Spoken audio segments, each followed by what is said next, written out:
कहानी उस समय की जब ये दुनिया बनी थी। दुनिया में अंधेरे के सिवाय कुछ भी नहीं था।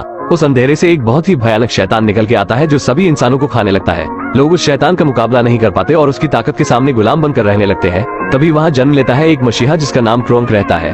वो बहुत ही बहादुर योद्धा रहता है। अपनी बहादुरी से वो शैतान के सभी चेलों को मार देता है, जिसके बाद वो शैतान के सामने सीना तानकर उसे ललकारता है, जिसे देख लोग समझते हैं कि ये भी हमारी तरह मारा जाएगा। लेकिन क्रोंक अपनी बहादुरी से एक ऊंची जंप मारता है और अपनी तलवार से शैतान को मार गिराता है, जिससे सभी लोग उस शैतान के अत्याचार से मुक्त हो जाते हैं। लेकिन शैतान मरते मरते कुछ बुरा कर ही जाता है।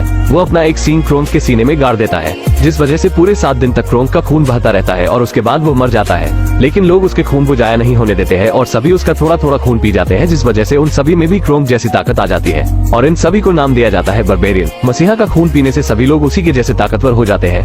लेकिन एक लड़का जिसका नाम रोनन होता है उसे बहुत कम खून मिलता है, जिस वजह से वो बारबेरियन तो बन जाता है लेकिन बहुत कमजोर होता है। अब कुछ टाइम बाद का समय दिखाया जाता है जहाँ बारबेरियन ने एक राज्य बना लिया है जिसमें सभी को लड़ने की ट्रेनिंग दी जाती है। लेकिन रोनन आज भी कमजोर होने के कारण वो सब गड़बड़ कर देता है और सभी लोग उसका बहुत मजाक उड़ाते हैं।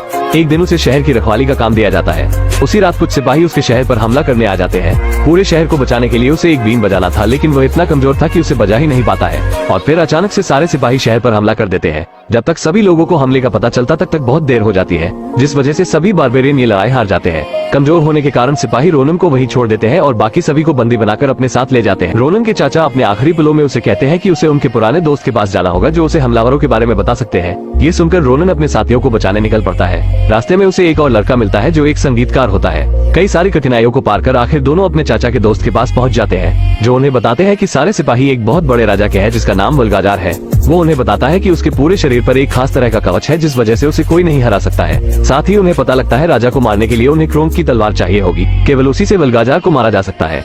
दूसरी तरफ सभी बारबेरियन को राजा के महल में लाया जाता है, जहाँ पता लगता है कि राजा इन सभी के खून से एक दवाई बनाने वाला है जिसे पीकर वो और भी शक्तिशाली बन जाएगा। जब उसे पता लगता है कि एक बारबेरियन कम है तो वो अपने सिपाहियों को उसे लेने के लिए भेज देता है। राजा के आदेश पर उसके सिपाही आखिरी बचे बारबेरियन को ढूंढने निकल जाते हैं। वहीं दूसरी तरफ रोनन क्रोंक की तलवार को ढूंढने निकल जाता है। रास्ते में उन्हें बहुत से लोग मरे हुए दिखाई देते हैं, जिसे दोनों काफी डर जाते हैं। तभी अचानक कहीं से एक लड़की वहाँ आकर उन पर हमला कर देती है।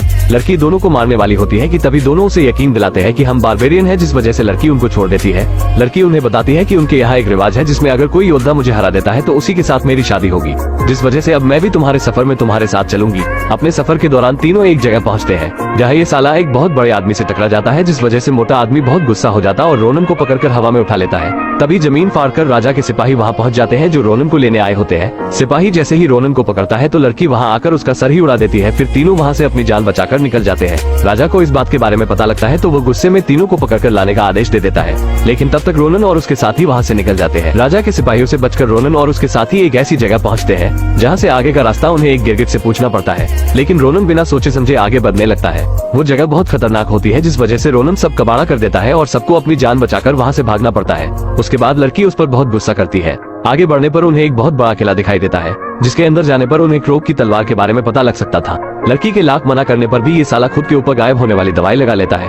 उसके बाद महल के अंदर जाकर तलवार के बारे में जान लेता है। जब बाहर आता है तो लड़की भी इससे इम्प्रेस हो जाती है। तभी राजा के भेजे गए 2 ड्रैगन वहाँ आते हैं और रोनन और उसके साथियों पर हमला कर देते हैं, जिसमें से एक को तो पहले ही पकड़ लिया जाता है। ड्रैगन जैसे ही रोनन को पकड़ने वाला होता है, लड़की उसे धक्का मार देती है और खुद जाल में फंस जाती है। खुद को बचाने के लिए दोनों जंगल में भागने लगते हैं और इस तरह दोनों ड्रैगन से अपनी जान बचाते हैं। दूसरी तरफ लड़की को राजा के सामने लाया जाता है, जहाँ वो राजा को लड़ने की चुनौती देती है, लेकिन राजा बहुत ज्यादा ताकतवर होने के कारण सैंड्रा उससे हार जाती है, जिस वजह से उसे अब उसका गुलाम बनना पड़ता है। वहीं रोनन अब क्रोंक की तलवार को ढूंढ निकालता है जिससे राजा को मारा जा सकता था। तभी उसके सामने सैंड्रा भी आ जाती है जो अब राजा की गुलाम होती है। वो रोनन से तलवार लेकर राजा को दे देती है और रोनन को भी कैद कर लेती है। राजा के पास अब सभी बारबेरियन होते हैं जिनका खून पीकर वो खुद को और भी ज्यादा ताकतवर बनाने की तैयारी में लग जाता है। सिपाही सभी कैदियों को एक जगह पर ले जाने लगते हैं। तभी रोनन के दोस्त वहाँ आ जाते हैं और मरे हुए सिपाहियों की ड्रेस लेकर बाकी सिपाहियों के साथ जाने लगते हैं। रोनन अपने दोस्त को तलवार के बारे में बताता है और फिर वो तलवार को ढूंढने निकल जाता है। राजा सभी बारबेरियन को एक जगह लाता है जहाँ वो उन सब का खून इकट्ठा कर खुद को ताकतवर बनाने वाला है, जिसके बाद बारबेरियन उसके किसी काम के नहीं रहते और वो उन सभी को मार देता। यहाँ पर राजा सैंड्रा से कहता है, तुम बहुत बहादुर हो, क्या तुम मुझसे शादी करोगी? रोनन जब ये सुनता है तो वो बहुत दुखी होता है क्योंकि वो भी सैंड्रा को पसंद करने लगा था।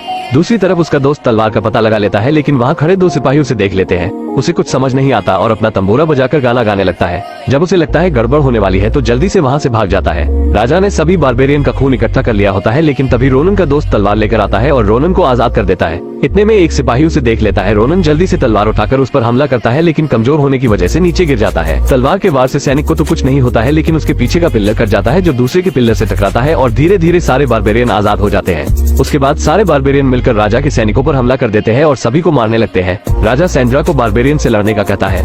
राजा का गुलाम होने की वजह से उसे ना चाहते हुए भी उनसे लड़ना पड़ता है। वो जैसे ही एक बारबेरियन को मारने वाली होती है कि तभी रोनन उसे रोक लेता है। रोनन उसे बहुत समझाता है कि तुम्हें राजा की बात मानने की जरूरत नहीं है और हम तुम्हारे दोस्त हैं और हमें इस लड़ाई में तुम्हारी जरूरत है। सैंड्रा को जब बात समझ आती है तो वो रुक जाती है, लेकिन तभी एक पत्थर के गिरने की वजह से वो उसके नीचे दब जाती है।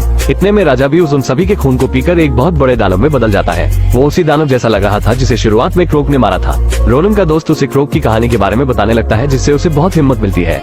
उसके बाद वो एक ड्रैगन में बैठ दानव को मारने निकल जाता है। उसे पता लगता है कि उसके खोपड़ी में एक आंख है जिस पर वार करने से ही इसे मारा जा सकता है, लेकिन तभी राजा का जादूगर उस पर अपने जादू से हमला करने लगता है। ये सब देख उसका दोस्त अपने तंबूरे से उसके सिर पर मारता है, जिससे जादूगर वहीं पर मारा जाता है। रोनन जैसे ही दानव के सिर के पास पहुंचता है तो तभी उसके हाथ से तलवार छूट जाती है। तलवार नीचे गिरने लगती है, लेकिन सैंड्रा उसे पकड़ लेती है। राजा रोनन को पकड़कर सैंड्रा से उसे मारने को कहता है, लेकिन सैंड्रा उल्टा उसी पर वार कर देती है। गुस्से में राजा सैंड्रा को पकड़ लेता है और मौका देखकर रोनन भी उसके हाथ से लटक जाता है। अब जैसे जैसे दानव सैंड्रा को ऊपर लेता है वैसे वैसे रोनन भी उसके सर के करीब पहुंच जाता है। रोनन की हिम्मत को देख सभी बारबेरियन उसकी मदद करने लगते हैं। वो सभी दानव पर हमला करने लगते हैं। फिर रोनन अपनी पूरी ताकत से तलवार को दानव के आंख में घुसा देता है और एक धमाके के साथ दानव मारा जाता है। इस लड़ाई में रोनन बहुत जख्मी हो जाता है और सभी को लगता है शायद रोनन भी मर गया है। तभी सैंड्रा उसके पास जाकर उसका हाथ पकड़ती है और अचानक से रोनन की आंखें खुल जाती है। उसे जिंदा देख सभी बहुत खुश होते हैं और उसका धन्यवाद करते हैं, क्योंकि उसने दानव को मारकर बारबेरियन को ही नहीं बल्कि पूरी दुनिया को बचा लिया था। फिर सारे अपनी जीत का जश्न मनाते हैं और रोनन भी सिंगल से मिंगल हो जाता है। और इसी के साथ इस मूवी की यही पर ही एंडिंग हो जाती है। वैसे दोस्तों, इस चैनल पर कुछ ही लोग मेरी वीडियो देखते हैं और वो मेरे दिल के सबसे करीब है, बिल्कुल मेरे प्यार की तरह। अगर आप अपना नाम हमें कमेंट में बताएंगे तो हमें बहुत खुशी होगी। और दोस्तों, यहाँ तक आ ही गए हो तो जाते जाते वीडियो को एक लाइक जरूर करें और भी ऐसी ही मजेदार मूवी देखने के लिए चैनल को भी जरूर सब्सक्राइब करें। हम मिलेंगे आपसे बहुत ही जल्द अगली ऐसी ही धमाकेदार वीडियो में। तब तक के लिए गुड बाय।